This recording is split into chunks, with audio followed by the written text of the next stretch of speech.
I'm fine too, thank you. Okay, we will start our class this morning. Before we start our class, let's pray Basmala. I will attend them one by one from you. If anyone is not in, please explain the reason for your friends if they have contact with you. Alaya Filda, Present. Elza, Present. Fika, Present. Fatwa Harlani. Six. Thank you, Alaya.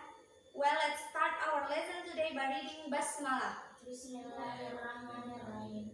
Before entering the title of our material today, I will ask you if you have ever heard of one of your friends going on vacation to tourist attraction. Who? Okay, Alaya.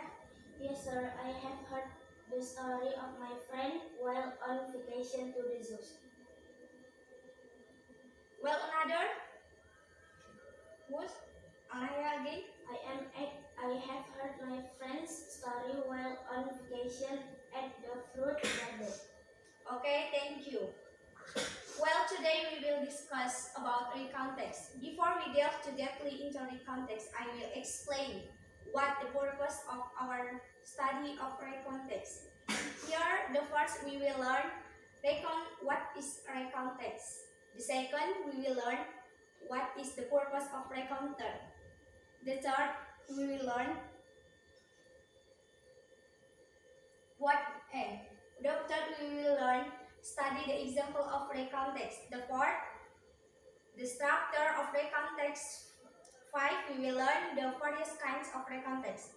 Okay, the first discussion will explain, Elsa, what is meant by recontext.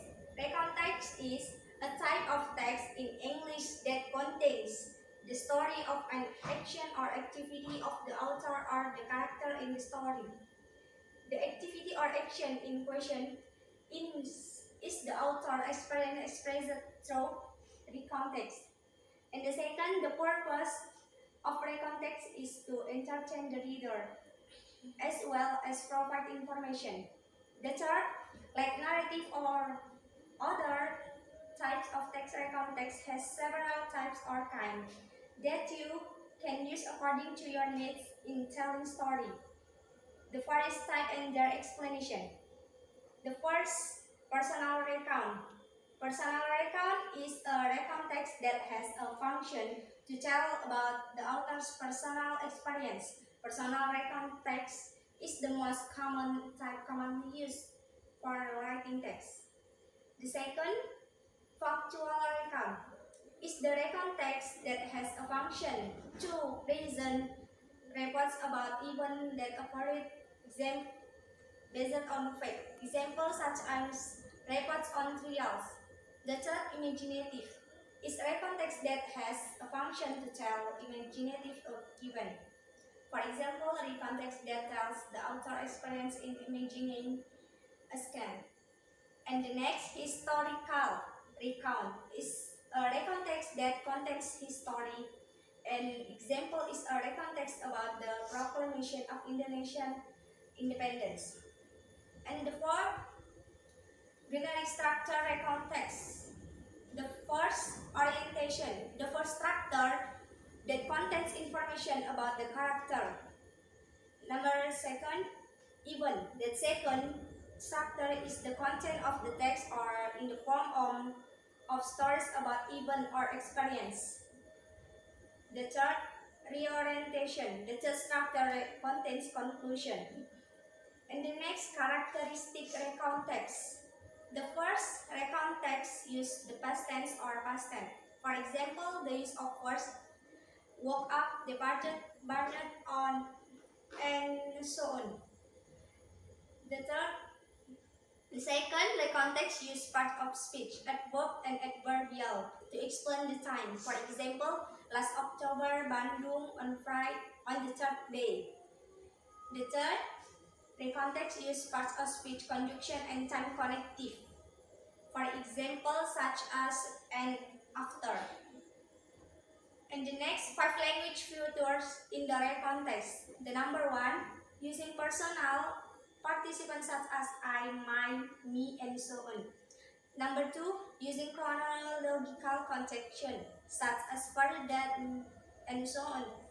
Number 3, using linking verbs such as where, was, heard, and saw.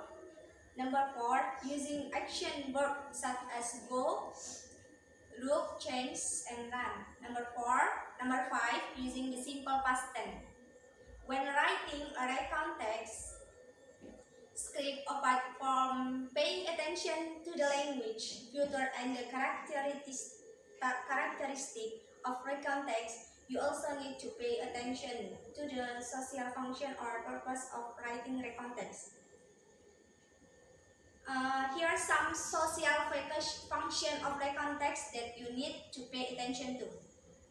The first, focus on individual people. The second, using words that indicates when and where in the indicate.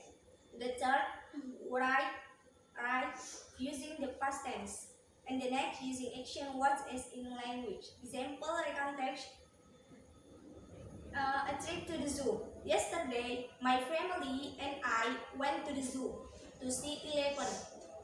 When we got to the zoo, we went to shop to buy some food to give the animals.